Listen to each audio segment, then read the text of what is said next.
چلتی ہوئی چیز کے گرد گھومنا مشکل اور مینج رکھنا بہت مشکل. دیکھو بیت اللہ کے گرد ہم طواف کرتے ہیں, رکا ہوا ہے, اگر یہ گھوم رہا ہوتا تو یہ طواف آسانی کے بجائے کیا ہو جاتا, مشکل. کیونکہ ہمیں بڑی ٹینشن ہوتی کہ ہم یار چل رہے ہیں تو وہ بیت اللہ بھی آگے کو چل گیا تھوڑا سا. ہمیں اپنی اسپیڈ اور ایک خاص اسٹائل میں مینج کرنی پڑتی, بہت ٹینشن میں آ جاتے. تو یہ جو چاند زمین کے گرد گھوم رہی ہے نا, زمین رکی ہوئی تھوڑی ہے, وہ کس کے گرد گھوم رہی ہے, سورج کے گرد. اور کمال کی بات ہے سورج اپنے سارے سیاروں کو اپنے گرد گھماتا ہوا بھی چل رہا ہے, چلتے چلتے گھما رہا ہے سب کے گرد. اور خدا کی قسم یہ دھماکے کے نتیجے بولو, اس لیے میں کہتا ہوں, میں پھر بھی مانتا ہوں کہ دھماکہ ہوا ہوگا, لیکن اللہ نے کیا ہے, یہ خود بخود نہیں ہو سکتا. اس لیے یہ اتنی واضح باتیں ہیں نا اللہ کے وجود پر کہ کوئی سائنس سے متاثر ہو کر اللہ کا انکار کرے گا نا تو پھر اس کو اللہ قیامت کے دن چھوڑے گا نہیں. بس آیتوں کو میں ختم کرتا ہوں جلدی سے. آگے اللہ فرماتے ہیں, یہ آیت پڑھنے میں مجھے بہت مزہ آتا تھا, اب بھی آتا ہے. ان الذین لا یرجون لقاءنا, اللہ کہتے ہیں جو لوگ ہم سے ملاقات کی امیدیں نہیں لگا رہے, ہم سے ملاقات کو بھول چکے ہیں کہ ہم نے اللہ کو منہ دکھانا ہے. وَرَضُوا بِالْحَيَاةِ الدُّنْيَا, اور اسی دنیا کی زندگی پر مطمئن ہو کے بیٹھ گئے ہیں. میرے بحریہ ٹاؤن میں اتنے پلاٹ, میری 4 شادیاں, استغفر اللہ, یعنی یہ بھی ایک اس میں داخل ہے کہ اگر آپ آخرت کو بھول گئے ہیں. اور جناب میرے جو ہے میری صحت اتنی اچھی, اور میں اتنا جناب دنیا میں ترقی کر رہا ہوں, سروائیو کر رہا ہوں. رضوا بالحیات الدنیا, اسی دنیاوی زندگی پہ کیا ہو گئے, مطمئن ہو گئے. وطمأنوا بها, راضی بھی ہو گئے اور مطمئن بھی ہو گئے. راضی کا مطلب تو خوش تھے, مطمئن کا مطلب بالکل تسلی ہے بھائی. تبھی لوگ آپ دنیا دار آدمی سے ملے نا, کیسی زندگی ہے, اس کو کبھی بھی خیال نہیں ہوگا کہ میں نماز نہیں پڑھتا تو میں بولوں میری زندگی بری ہے, میں زنا کرتا ہوں تو میں بولوں میری زندگی کیا ہے, بری. نہ, کیا گیا یار, بہترین. الحمدللہ, منہ سے الحمدللہ بھی کہہ رہے ہوتے ہیں مسلمان ہیں, بلکہ آپ تو ایتھیس بھی الحمدللہ کہہ رہے ہوتے ہیں. کوئی خدا کا خوف, ایتھیس کے مفتی یاسر صاحب سے بحث ہوئی نا, اس نے کہا کوئی خدا کا خوف کرو. مفتی یاسر نے کہا خدا کو مانتے کدھر ہو یار جو خدا کا خوف کرو. ایتھیس کے یہاں کوئی مر جائے نا تو تعزیت بھی نہیں کر سکتا. ہم تو کہتے ہیں اللہ مغفرت فرمائے. آج میری مرغی کا جنازہ اٹھایا, ہمارے شاگرد نے ویڈیو بھیجی, مفتی صاحب یہ مرغی پتہ نہیں کیوں مری ہے. کہنے والا تھا اللہ اس کی مغفرت فرمائے, نکلتے نکلتے رہ گیا. کیا یہ بیچاری مرغی مر گئی ہے, اور بس اب یہ ہے کہ میرا شتر مرغ کا بچہ مر گیا تھا, تو میں نے جس کو بتایا نا تو انہوں نے کہا, جن کو میں نے ویڈیو بھیجی, میں نے کہا آپ سے خریدا تھا, مر گیا یہ. تو اس کے منہ سے بھی ایسا جملہ نکلتے نکلتے رہ گیا. اس نے کہا بس اللہ جو مرحوم جو ہے نا اس کا. میں نے کہا بھائی یہ انسان ہے, سوری یہ جانور ہے, یہ مرحوم نہیں ہے. خیر, شتر مرغ بھی بڑی فلم ہے. میں نے شتر مرغ ذبح کیا تھا, اتنے بڑے بڑے کپ نکلے اس کے اندر سے, کچن کی چیزیں کھا جاتا ہے یہ. کپ وپ چائے میں چائے پی کے رکھتی نا, کپ کھا گیا. بہت عجیب فلم ہے بھائی یہ. خیر, تو کیا کہہ رہا تھا یار, کدھر چلے گئے ہم ہیں. ہاں وطمأنوا بها, ہاں میں کہہ رہا تھا کہ آج آپ دیکھ لیں جو مذہب کو نہیں مانتے لوگ, وہ کیسے الحمدللہ اللہ کا بڑا فضل ہے جی, صحت بھی ٹھیک ہے, کھا بھی رہے ہیں, پی بھی رہے ہیں, حالانکہ وہ زنا کر رہا ہوگا, وہ فرض نماز چھوڑ رہا ہوگا. یہ 2 جرم تو بہت تیزی سے آ رہے ہیں. نماز گئی, اسلام میں سب سے بڑا جرم فرض نماز چھوڑنا ہے. خوب سمجھ لو, نمازیں ہر نماز اپنے ٹائم پہ پڑھنا فرض ہے. یہ نہیں کہ شاپنگ کے لیے جا رہے ہو تو ظہر کے ساتھ اثر ملا دی, ایسی کوئی حدیث نہیں ہے. آج کل یہ بھی ایک نیا فتنہ آیا سوسائٹی میں. ہر نماز آپ کو اپنے ٹائم پہ پڑھنی پڑے گی. اگر اللہ نے کوئی گنجائش دی ہوتی نا تو میدان جہاد میں اللہ اجازت دے دیتا, وہاں بھی نہیں دی ہے. تو اسکالرز تو آج کل بہت آ رہے ہیں, حدیثیں پیش کر رہے ہیں. تو جیسے میں نے خلا پہ بتایا نا, انشاءاللہ میں حدیثیں بتاؤں گا کہ کیا حدیث ہے اور اس کو پیش کس طرح سے کیا جا رہا ہے. خیر, تو سب سے بڑا حکم اسلام میں نماز. بے نمازی کبھی بھی نہیں کہتا کہ میں ناکام ہوں. بے نمازی کیا کہتا ہے, میں کامیاب ہوں. ہم جب حضرت مفتی رشید احمد صاحب کی صحبت میں تھے نا, تو بزرگوں کی صحبت سے بڑا دل بنتا ہے انسان کا. ہم تو نالائق مریدوں میں شمار ہوتا تھا, لیکن ایک چیز پیدا ہوئی تھی, ہمیں جب بھی کوئی نعمت ملتی نا تو پتہ ہے کیا احساس ہوتا. نعمت ملنے پہ اتنی خوشی نہیں ہو رہی ہوتی تھی, یہ ڈر ہوتا تھا کہیں ناشکری نہ ہو جائے ہم سے, کہیں ناشکری. کیونکہ نعمتیں تو فرعون کو بھی ملی ہیں بھائی, قارون کو بھی ملی ہیں. یہی نعمت اگر شکر کے بغیر ملے تو یہ نعمت نہیں ہے, یہ اللہ کا عذاب ہے. مجھے یاد ایک دفعہ میں ایسے ہی, ہم کہیں سفر پہ نکلے ہوئے تھے تو بہت زیادہ پیاس لگ رہی تھی, وہ پانی وانی ہمارا ختم ہو گیا تھا, تو ایک یہ پہاڑی علاقے کی طرف نا, KPK کی طرف, تو ہمیں پانی کا چشمہ نظر آیا, بڑا ٹھنڈا میٹھا پانی تھا. مجھے بڑی شدید پیاس لگی ہوئی تھی اور ساتھیوں کو بھی. ہم گئے, ہم نے پانی پیا, تو مجھے یاد, کیونکہ بزرگوں کی صحبت کا نا انسان پہ اثر پڑتا ہے. ہم تو ہیں تو نالائق اب بھی ہیں, پہلے بھی تھے, لیکن مجھے وہ واقعہ یاد آتا ہے. میں جب پی رہا تھا میں کہہ رہا تھا اے اللہ یہ پانی اتنی بڑی نعمت نہیں ہے, اصل نعمت ہے کہ تو شکر کی توفیق دے دے ہم کو. پانی بھی بڑی نعمت ہے بھائی, پانی تو کافر کو بھی ملتا ہے, اللہ کے دشمنوں کو بھی ملتا ہے, یہ بھی نعمت ہے. لیکن اصل نعمت یہ کہ پینے کے بعد اللہ کی طرف دھیان جائے. یہ اگر نہیں جا رہا نا تو بھائی پانی پھر کوئی نعمت نہیں ہے. یہ تو کافروں کو ملی ہے, دشمنوں کو ملی ہے اللہ کے. ان کو تو منرل واٹر ملتا ہے اللہ کے دشمنوں کو, ہم جراثیم والا پیتے ہیں. گلا کیوں خراب چل رہا ہے مارکیٹ میں. خیر, تو اللہ کہتے ہیں ان الذین لا یرجون لقاءنا, جو لوگ ہم سے, کیونکہ یہ سارے فسادات انہی لوگوں کے ہیں جو اللہ سے ملاقات کی امیدیں, جنہوں نے اللہ سے ملاقات کی امیدیں لگانا چھوڑ دی. ان کا خیال ہے کہ کوئی اللہ نہیں ہے, کوئی ہم نے اللہ کو جواب نہیں دینا ہے, مریں گے تو ختم ہو جائیں گے. سارے سائیڈ ایفیکٹ اسی کے شروع ہوتے ہیں. اور جس کو اللہ سے ملاقات کی امید ہے وہ کبھی بھی دنیاوی زندگی پہ مطمئن نہیں ہوتا. اس کو دولت کی انبار لگا دو. تبھی یہ جو لوگ علماء کو دیکھتے ہیں نا پیسے میں, سمجھتے ہیں یہ علماء اترا رہے ہیں. علماء کی نظر میں اس دولت کی 2 ٹکے کی ویلیو آخرت کے مقابلے میں نہیں ہوتی ہے. نہ وہ اتنا خوش ہو رہے ہیں اس دولت پہ. یہ تو کم ظرف لوگ سمجھتے ہیں, کیونکہ وہ کم ظرف آدمی سمجھتے ہیں میرے پاس پیسہ آ جائے تو بہت خوش. خدا کی قسم علماء نہیں سمجھتے کہ بہت خوش قسمت ہے پیسہ آ گیا تو. یہ نہیں سمجھ, جو واقعی صحیح عالم ہوگا وہ نہیں سمجھتا. وہ اس کو ایک نعمت کے طور پہ لیتے ہیں, اس سے زیادہ کو بہت بڑی عظیم نہیں, نہ اس نعمت کے طور پہ نہیں لیتے.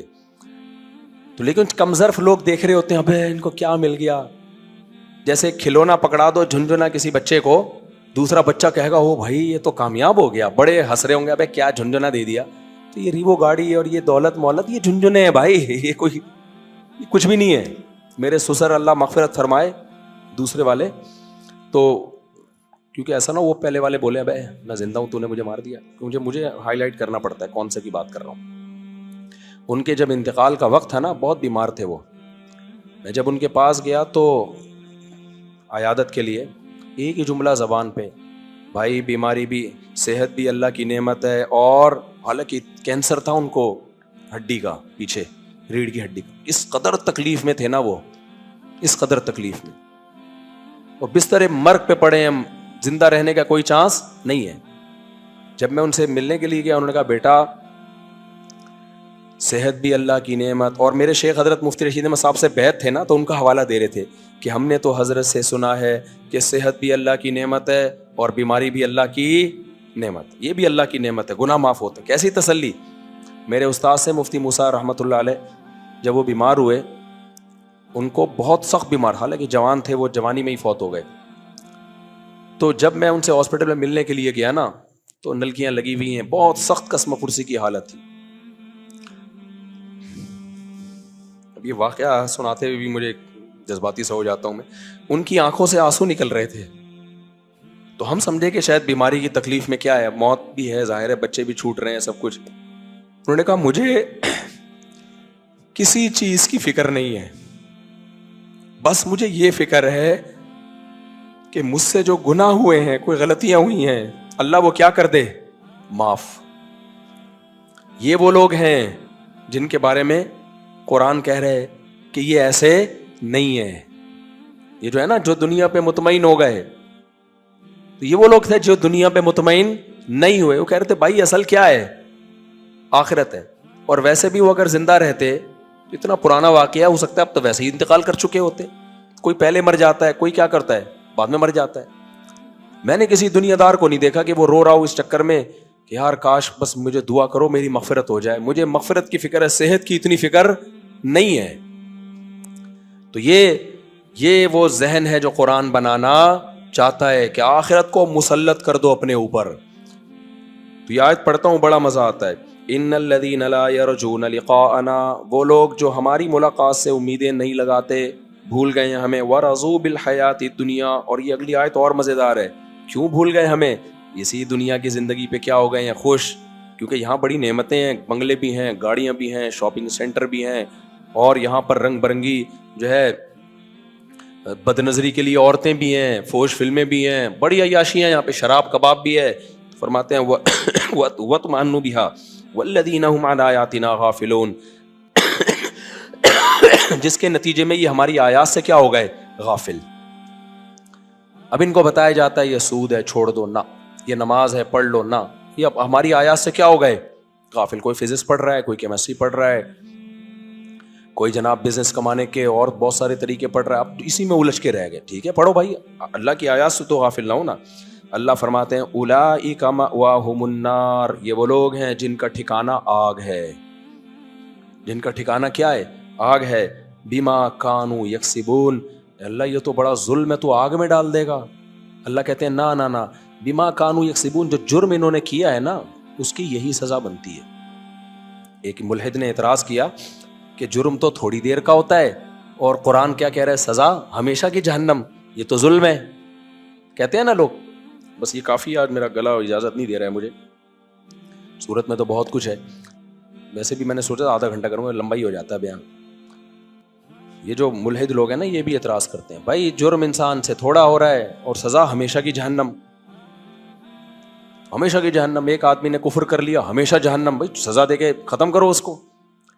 تو خوب سمجھ لیں, جرم پہ جو سزا ملتی ہے اس میں جرم کی لینتھ نہیں دیکھی جاتی, ٹائم کتنا خرچ ہوا ہے, یا جرم کی کوانٹٹی نہیں دیکھی جاتی کہ ایک جرم ہے یا دو جرم ہے. جرم کا ویٹ دیکھا جاتا ہے کہ جرم کتنا بڑا ہے. صدر آیا آپ سے, یہ کسی ملک کا بادشاہ آیا, آپ نے جرم کیا کیا, ایک تھپڑ لگا دیا اس کے. شاہی محل میں بیٹھے ہوئے ہو آپ, کوئی بادشاہ کو آپ نے کیا کر دیا, ایک تھپڑ لگایا. کیا آپ کو یہ سزا ملے گی کہ آپ کو بھی ایک تھپڑ لگے گا؟ بغاوت کا کیس چلے گا آپ کے اوپر. بادشاہ بیٹھا ہوا ہے, آپ نے چاقو سے گردن کاٹ دی اس کی, تو آپ کا کیا خیال ہے؟ کم سے کم جہاں سزا ہے نا عمر قید ہے. آپ کہیں میں نے تو 1 منٹ کا جرم کیا تھا, چاقو مارا تھا, مجھے 14 سال کے لیے جیل میں ڈالا جا رہا ہے. اور جتنی بڑی شخصیت کا قتل ہوگا نا, جیل کی سزا کی لمبائی اتنی ہی زیادہ ہوگی. دنیا میں سب سے بڑا جرم جو اللہ کے خلاف ہے نا وہ بغاوت ہے. بغاوت کا مطلب میں اللہ کو مانتا ہی نہیں, یا اللہ کے ساتھ کسی اور کو شریک کرتا ہوں, یا اللہ کو تو مانتا ہوں فارمیلٹی پوری کرنے کے لیے, جیسے ماننے کا حق ہے ویسا نہیں. وہ ماننے کا حق کیا ہے کہ اللہ, اللہ کی کتابیں, اللہ کے پیغمبر, تاکہ پتہ چلے اللہ کا مخلوق کے ساتھ ایک رشتہ ہے. آپ نے پیغمبروں کا انکار کر دیا تو پھر ایسے اللہ کے ماننے کا فائدہ کیا؟ آپ کو کیا پتہ چلے گا اللہ آپ سے کیا چاہتا ہے؟ تو اسلام نے 2 قسم کی خرابیاں بتائی ہیں. ایک نظریات کی خرابی, اتنی خرابی کہ اللہ کے باقی ہو جاؤ, اس کی بخشش نہیں ہے, اس کی ہمیشہ جہنم ہے. دوسری خرابی عملی, مانتے ہو اللہ کو, اللہ کی کتابوں کو, اللہ کے پیغمبروں کو, عملی طور پر گڑبڑیں ہوتی رہتی ہیں آپ سے. آنکھ میں ٹکا ہو گیا اس دن, سمجھ رہے ہو نا, غلط ہے انٹیوں کو دیکھنا, دیکھ لیا آپ نے. اللہ کو تو مانتے ہو آپ, قرآن کی اس آیت کو بھی مانتے ہو, یغضوا من ابصارہم, نظر کیا کرنی ہے, جھکانی ہے. یہ وہ جرم ہے جس میں اللہ کہتا ہے ہمیشہ کی جہنم, بولو نہیں ہے. جتنا جرم ہے اتنی سزا ملے گی. اور اس میں توبہ کا دروازہ بھی ہے, ہو گیا توبہ استغفار کرو. اور اس میں اللہ نے یہ بھی رکھا کہ چلو بھائی بعض دفعہ دنیا میں ہی نمٹا دیتا ہوں. ایک صحابی کسی خاتون کو دیکھتے ہوئے جا رہے تھے, آگے سے سر ٹکرا گیا کسی ستون سے. وہ نبی کے پاس آئے, یا رسول اللہ مجھ سے ایسے بدنظری ہوئی ہے اور ایسے سر ٹکرایا ہے. آپ نے فرمایا تل کا بھی تل کا. اللہ نے یہیں کیا کر دیا, نمٹا دیا معاملہ. سمجھ رہے ہو نا. تو اسی طرح اور بھی بڑا کوئی جتنا بھی جرم ہو جائے نا, عملی طور پر مانتے ہو اللہ کو, اللہ کی کتاب کو, باغی نہیں ہو, عملی طور پر کوتاہی ہو گئی, اس کوتاہی پہ اڑتے نہیں ہو. ہاں ہے نا, جو اڑتا ہے نا اپنے گناہ پہ وہ بھی باغیوں میں ہی شمار ہوتا ہے. ہاں نا, کیا ہے نا, نہیں پڑھتا نماز تو نہیں پڑھتا نا, جاؤ فخر, یعنی اس کو فخر سے بتا رہے ہو, وہ بھی کافر ہے. سمجھ رہے ہو. تبھی تو میں کہتا ہوں جو لوگ یوٹیوب پہ اپنی گرل فرینڈ کو شو کر رہے ہیں نا, تمہیں بھنگی تمہیں شوق ہے اگر گدے گھوڑے جیسی زندگی گزارنے کا تو گناہ کو گناہ سمجھ کے تو کرو یار. دنیا میں جب تم اس کو لا رہے ہو, گھما رہے ہو, سب کو بتا رہے ہو, راتوں میں ہوٹل میں راتیں گزار رہے ہو, تم یہ شو کر رہے ہو کہ ہم باغی ہیں خدا کے, ہمیں اس جرم پہ کوئی ندامت بولو نہیں. ایک ہے جو منہ پہ کپڑا ڈال کے طوائف خانے جاتا ہے, وہ بھی مجرم ہے. ایک ہے جو طوائف کو ساتھ, وہ بھی گرل فرینڈ طوائف ہی تو ہے, کوئی فرق تھوڑی ہے اس میں. تبھی حدیث میں آتا ہے کل امتی معافن الا المجاہرین, جہار سے نکلا ہے بخاری کی حدیث. ہر امت قابل معافی ہے, لیکن جو گناہ اتراتے ہیں نا, دنیا کو بتا بتا کے گناہ کرتے ہیں, اللہ کہتا ہے جب اس کو خود اپنے گناہ پہ شرمندگی نہیں ہے, یہ اپنی بخشش خود ہی نہیں چاہتا, تو میں کیوں کروں اس کی بخشش. تو باغیوں کے لیے معافی نہیں ہے, سمجھتے ہو. گناہ ہو جائے چھپ کے توبہ کرو, معافی مانگو اللہ سے, اس میں بڑی ہے سزا ملے گی. بعض دفعہ یہی ہوگا کہ ہو سکتا ہے سفارش کام آ جائے نبی کی, ملے ہی نہیں سزا. بعض دفعہ سزا زیادہ تھی, آدھی ملے, آدھی معاف ہو جائے اللہ کی. جیسے قیدیوں کو جیل ہوتی ہے, ملتی 14 سال کی سزا ہے, نکل 7 سال میں ہی آتے ہیں, اور ہمارے یہاں جانے سے پہلے ہی نکل آتے ہیں سسٹم کے تحت. سسٹم بلکہ اور دوسروں کو بھیج رہے ہوتے ہیں. ٹھیک ہے, اچھا خیر, ہمارا تو عجیب ہی سسٹم ہے نا, وہ تو اللہ ہی قیامت کے دن اللہ ہر چیز کا فیصلہ کرے گا, اس لیے زیادہ مایوسی کی ضرورت نہیں ہے. یہ ایسے تو فلانا, ابے جو جیسا ہے نا, یہ اصل آخرت ہے بھائی, اس لیے زیادہ ٹینشن لینے کی ضرورت نہیں ہے.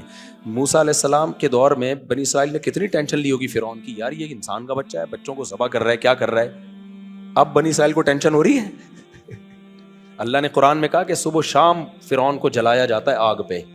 یہ تو قیامت سے پہلے ہے, اور اس کے بعد تو ہمیشہ کی آگ میں داخل کیا جائے گا. اب بنی اسرائیل کہہ رہے ہیں یار یہ تو اب تو ترس آ رہا ہوگا بھائی, اتنا بھی نہیں ہونا چاہیے, کیا خیال ہے, اب تو ترس آ رہا ہوگا شاید ان کو. تو اس لیے سزا ملے گی. جو گناہگار نافرمان ہے, باغی نہیں ہے, تو سزا کاٹ کے جنت میں چلا جائے گا. اور یہ بھی ممکن ہے اللہ معافی کر دیں, ویسے ہی معاف کر دیں. اور یہ بھی ممکن ہے دنیا میں کوئی سزا دے کے 2 چپٹ لگا کے تھوڑی سی سزا دیں تو ویسے ہی معاف ہو جائے. یہ جو بیماریاں انسان پر آتی ہیں, یہ تو گناہ کیا کرتی ہیں, دھوتی ہیں انسان کے. تو لیکن اب یہ نہیں کہ گناہ کرنا شروع کر دیں, ہو سکتا ہے پیغمبر کی سفارش کام آ جائے, ہو سکتا ہے یہ ہو جائے, ہو سکتا ہے نہ بھی تو ہو, کیونکہ اللہ نے دھمکی تو دی ہے گناہگار کو بھی, ان الذین یکسبون الاثم سیجزون, جو بھی گناہ کماتا ہے بدلہ ملے گا. اصل قانون یہی ہے. تو لیکن اس میں اللہ اگر کسی کو معاف کر دے تو پھر اللہ کی مرضی ہے. تو توبہ کرتے رہو اور بچنے کی کوشش کرتے رہو. اللہ تعالیٰ سمجھنے کی عمل کی توفیق عطا فرمائے.